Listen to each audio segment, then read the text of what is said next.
out with a little bit of background. Junkyard Heights. When did you guys found the band, and what brought the idea? Was it maybe 2017 or 17 or 18? Yeah. We were a trio, actually, an acoustic trio, but we're all rockers.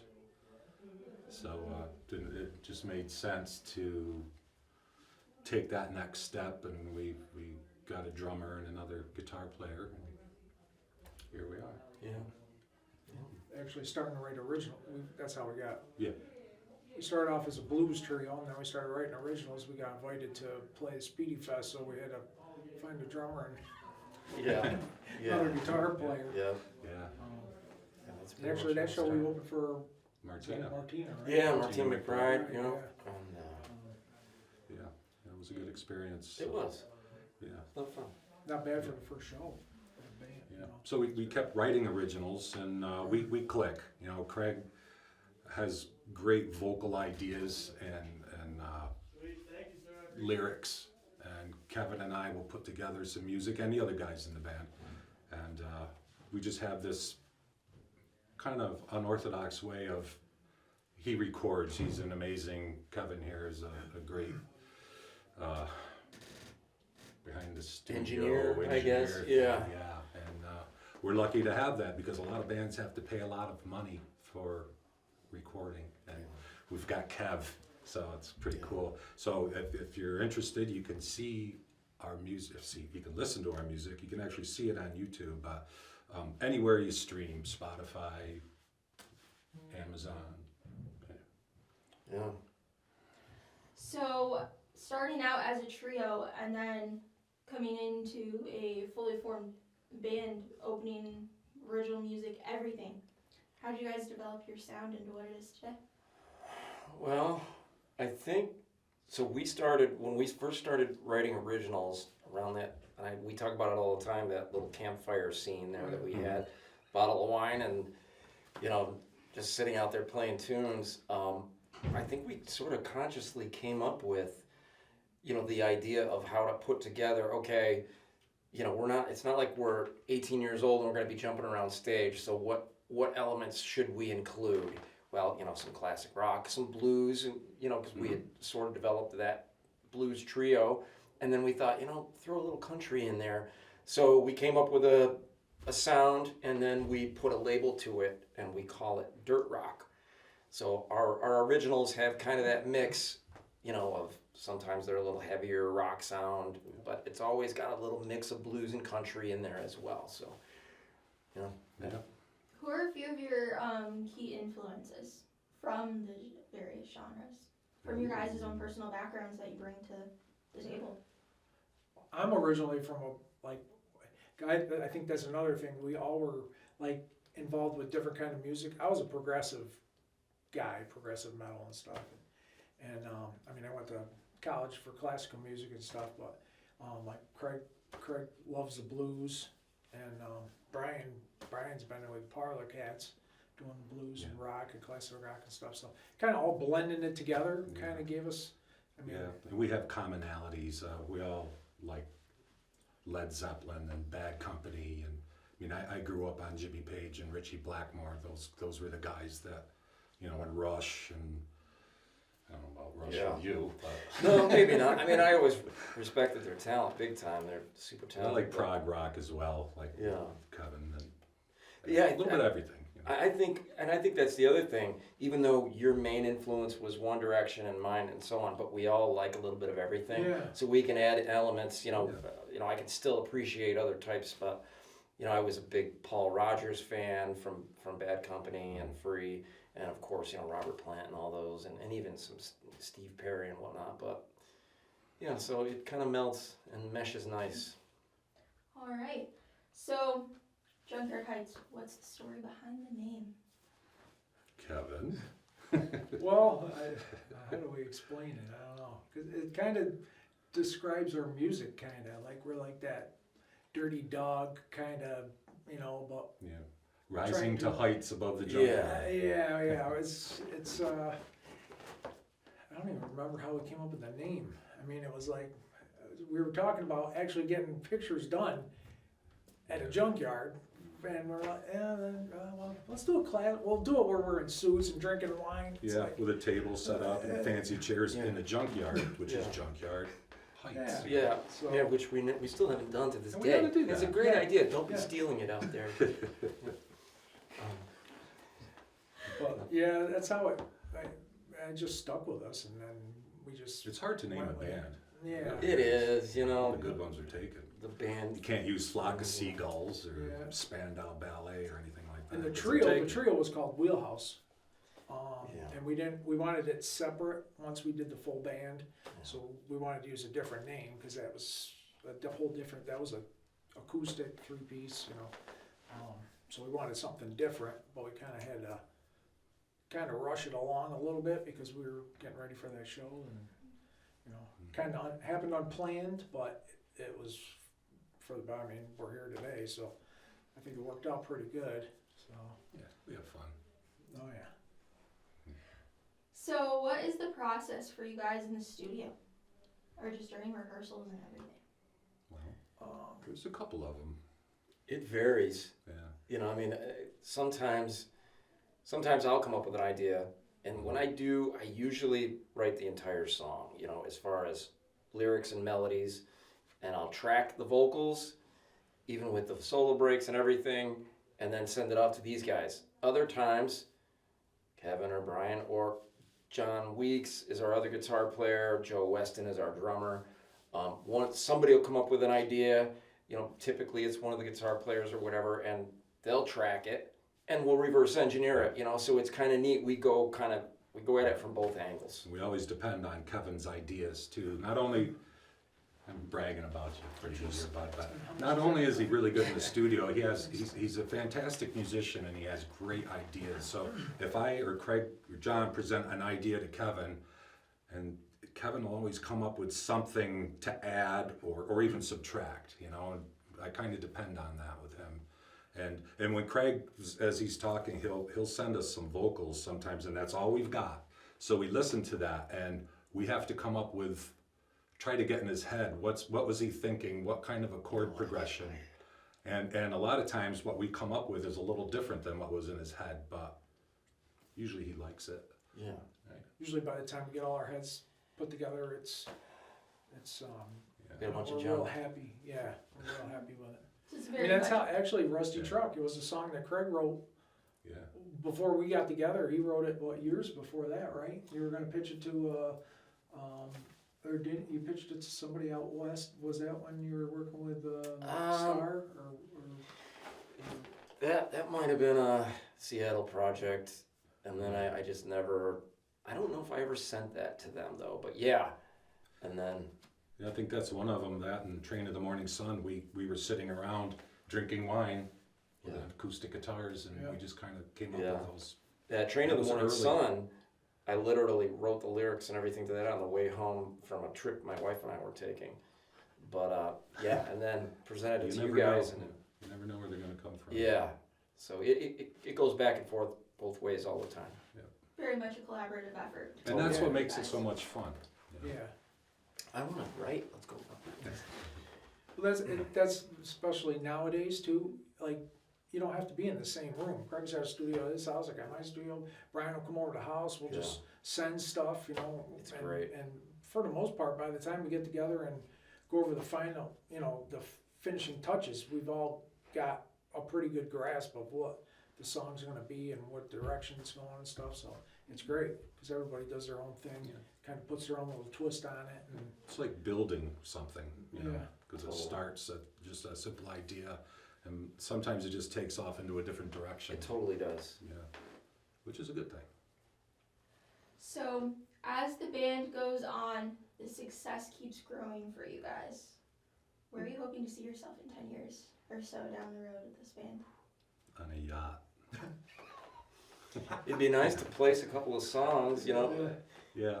I mean, that would be great. I've mentioned a Seattle thing there. I've had some song placements in TV and, you know, commercials and other things like that with a project that I had out there. Well, there's some real opportunity for that kind of stuff. And, Yeah. you know, we're working with a guy, we've written some songs for there's a guy named Andrew Fierro, who he's an executive producer and an assistant director. He did a bunch of movies and Sherlock like, Holmes. years Yeah, later. Sherlock Holmes. he and the Sex and the City Sex and the movies City, and so on. So we've become really friendly with him, and we've written some songs for some of his projects, which ultimately went by the wayside. But we're hoping one of those projects lands, and we can, move forward with some of that. And still performing live here and there. Yeah. Yeah, we love to perform live. There's a certain energy we have and chemistry, and it brings me great joy, just to put your music out there and have an appreciative crowd. And we've been fortunate enough to open for some pretty heavy hitters, and Major. the Brantley Gilbert experience was, That was great. That was unbelievable. yeah, we'd like to experience that a few more times. A It's big crazy. stage, 5,000 people, it was pretty cool. Nuts, man. Mhm. Kevin, Greg, and Terry at Touch of Texas do. Yeah. They're like family to us. They've treated us like gold, and they've had us open some big shows that have been there. They hosted the benefit that it put together for the Ozzy thing. They've been phenomenal. Yeah, they're very So, generous. we've been associated with some really great people that have helped us move along. So Yeah, big time. it's just a matter of having that one thing, just being in the right place at the right time. That's what we're waiting for. Mhm. They said sooner or later, if you throw enough spaghetti at the wall, something's gonna That'll stick. Yep. So we're just waiting for it to stick, because we've been throwing spaghetti for Yeah, a little Lots of while. So. pasta. Yeah. So now, as you guys are gearing up to open for Lakeview, do you guys have any type of rituals before taking the stage? Any type of traditions that We you do. Doctor. Yeah. Yeah. Well, We- I'm doctor. Yeah. Nah, well, Joe. just have a little shot. It's not like the old days. Oh no. We won't get into the old days. We wouldn't be here if it was Ah. like the old days, but No. we'll do like a band shot. It's kind of like, when bands huddle up and do whatever they do. That's kind of our huddle. I used to do that with the Parlor Cats.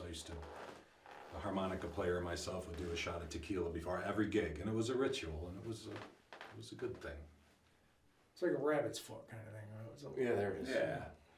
Like They're Good kind way of to like how put it. theater performers have their little rituals before they get onto stage to do the Yeah. show and stuff. It all translates into Yeah. all the different mediums of art. yeah. So you mentioned the guys at Touch of Texas. What is it like playing that venue? Oh, that place is great. It's large. It's big. I think it's got the longest bar in. New York On the East State. Coast. In New York State. At I least think in on the New East York. Coast. It's New York State. I think don't know they about said- I know they said New York State, but it's It's long. gigantic. It's big. I mean, Fantastic that stage. place- Yeah. The The people that backstage. work there, the owners, they're all great. They're awesome. I mean, they Yeah. treat us like family there. Yeah, We they've love it got a there. great sound system. Fantastic. And their backstage area is larger than most any club, and that's just the backstage area. Yeah. It's great. Being an old grocery store, Yeah. it's a lot of room. Yeah, it's- So the sound and everything, it's what you're happy with that venue, because of course every venue you play, whether it be indoor, outdoor, size of venue and stuff, the acoustics can all be different and Well, yeah, everything. it's Oh, tricky yeah. there, because Yeah. it bounces around. And the Yeah. more people you get in the place, as with most any place, bodies absorb sound, so it helps.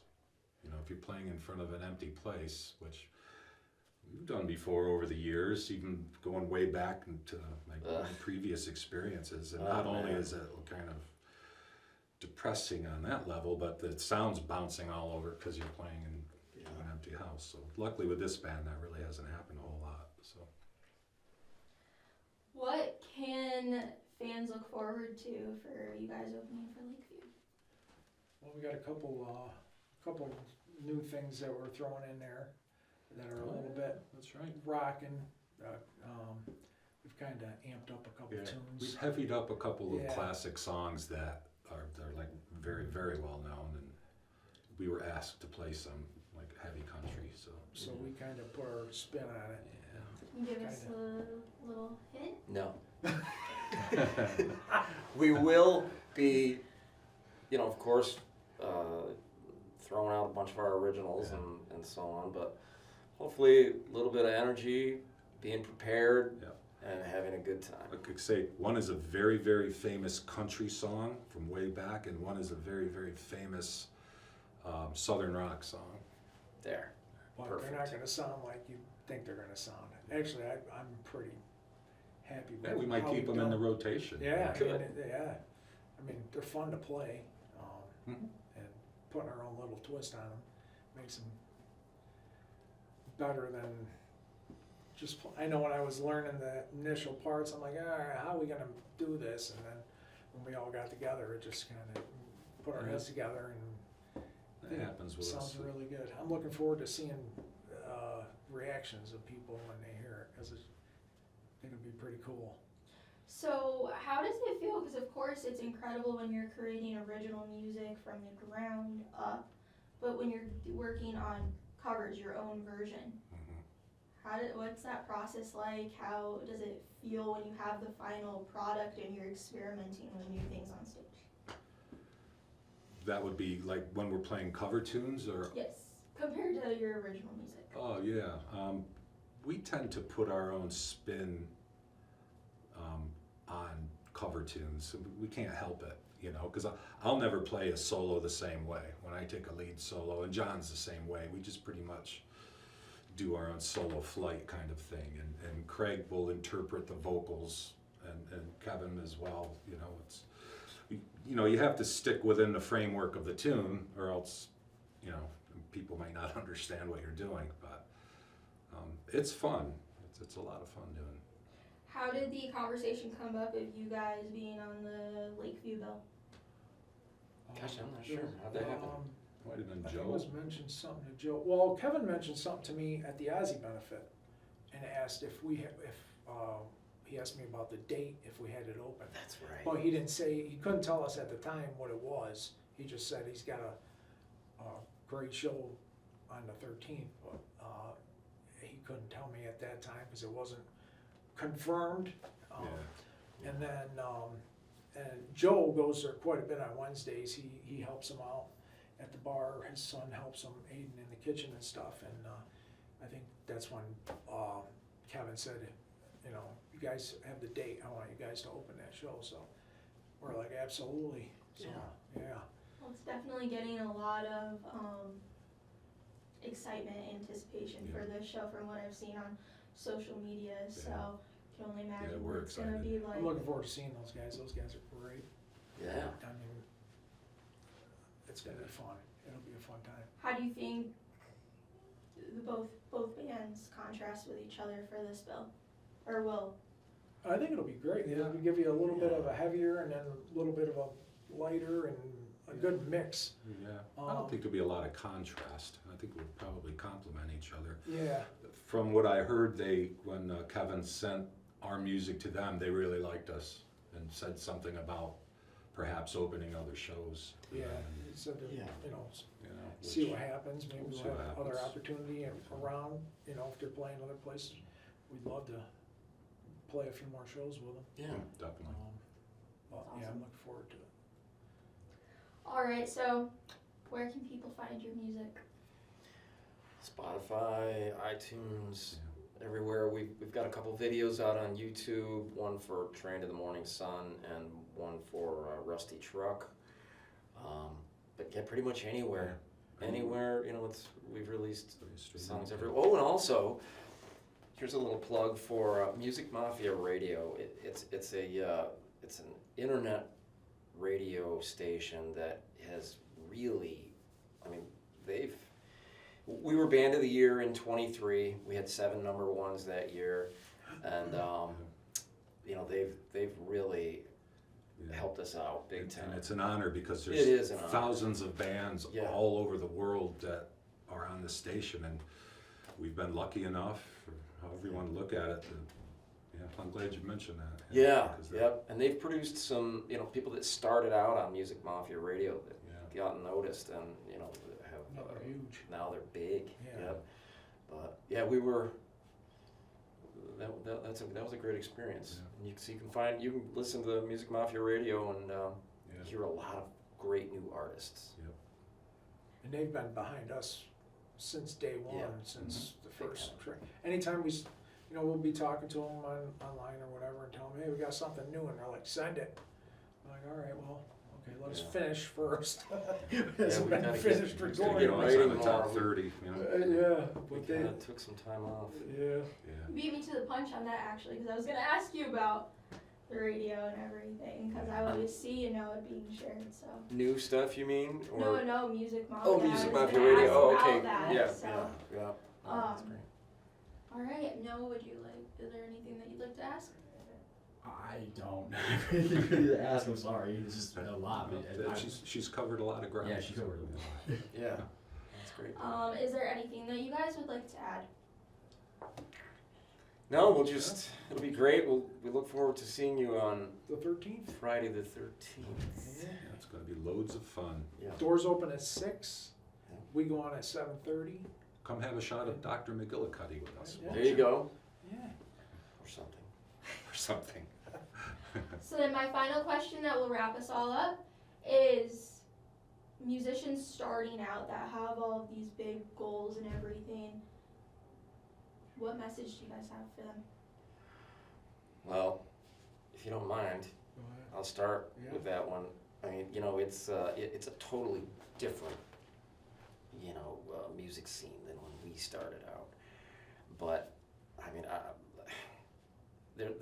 this could take forever, but I'll try to chop it down. I mean, surround yourself with great friends and great musicians, and just work your craft. Because now you're not just competing against other musicians, you're competing against AI music, which is, huge. And it's, I still don't know what necessarily to think about that. That's for another topic. But yeah, I mean, just get yourself out there.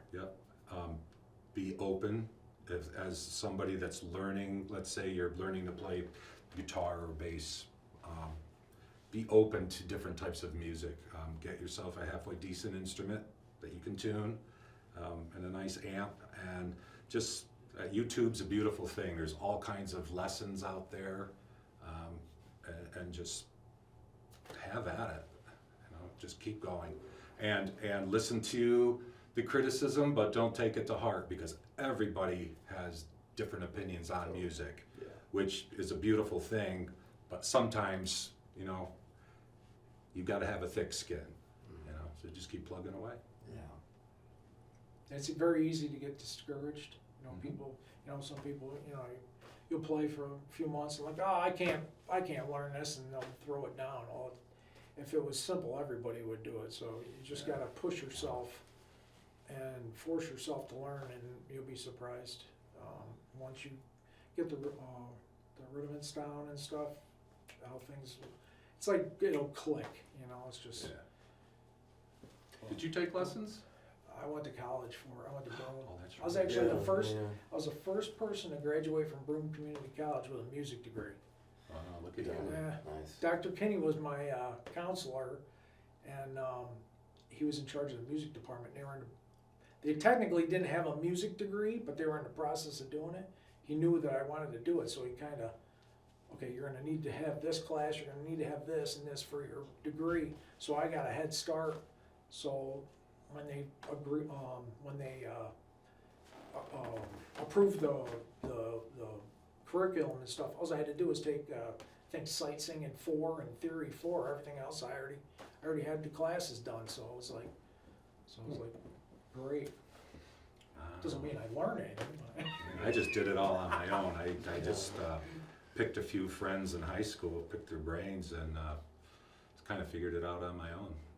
So it might have taken me a little longer, but you still kind of develop your own style when you're learning on your own.